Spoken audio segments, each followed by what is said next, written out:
ভারতের গণতন্ত্র ধাক্কা খাচ্ছে মোদি যুগে, বলছে সমীক্ষার রিপোর্ট। সুইডেনের ভিডেম ইউনিভার্সিটির এই সমীক্ষার কথা আপনি জানেন তো?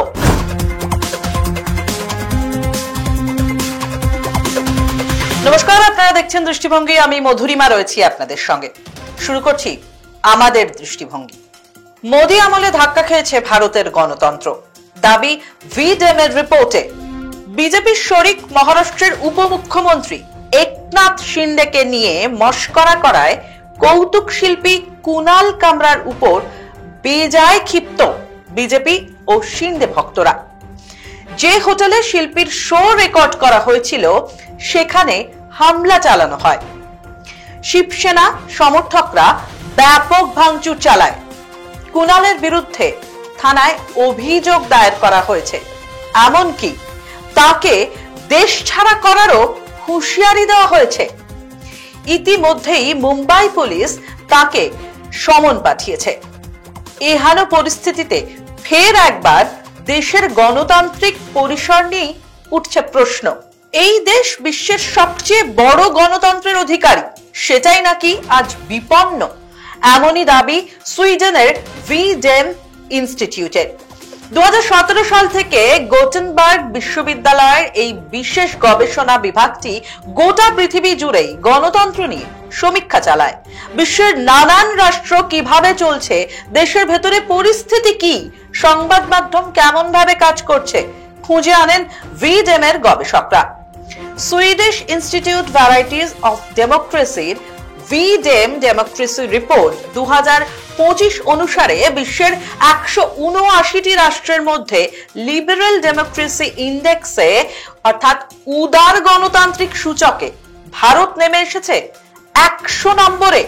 ভারতের এমন অবস্থান প্রমাণ করে মোদি আমলে ব্যক্তি স্বাধীনতা, সংখ্যালঘুদের অধিকার এবং নিরপেক্ষ নির্বাচন আয়োজনে কতটা দুর্বল হয়ে পড়েছে দেশ। রিপোর্টে আরো বলা হয়েছে, ইলেকটোরাল ডেমোক্রেসি ইন্ডেক্সেও অর্থাৎ নির্বাচনী গণতান্ত্রিক সূচকের ক্ষেত্রেও ভারত 105তম স্থানে নেমে এসেছে, যা ইঙ্গিত করে সুষ্ঠু ও স্বচ্ছ নির্বাচন, মত প্রকাশের স্বাধীনতা এবং সংগঠনের অধিকারের মতো বিষয়ে পিছিয়ে পড়ছে ভারত। এছাড়াও ভারতীয় সমাজে ক্ষমতা ও সম্পদের সমবন্টন নিয়ে ভারসাম্যের অভাব রয়েছে বলে জানিয়েছে ভিডেম। সমতার সূচকে ভারতের স্থান হয়েছে 134 নম্বরে। উল্লেখ্য, রিপোর্টে বলা হয়েছে 2017 সালে ভারতে ইলেকটোরাল অটোক্রেসি প্রাথমিক পর্যায়ে আরম্ভ হয়েছে। 2015 থেকে 18 সালের মধ্যে ইলেকটোরাল ডেমোক্রেসি এবং ইলেকটোরাল অটোক্রেসির মাঝামাঝি অবস্থানে ছিল ভারত। 2019 সালে ভারতকে আনুষ্ঠানিকভাবে ইলেকটোরাল অটোক্রেসির আখ্যায়িত করা হয়। ভারতে গণতন্ত্রের অবনতির নেপথ্যে একাধিক কারণ চিহ্নিত করেছে ভিডেম।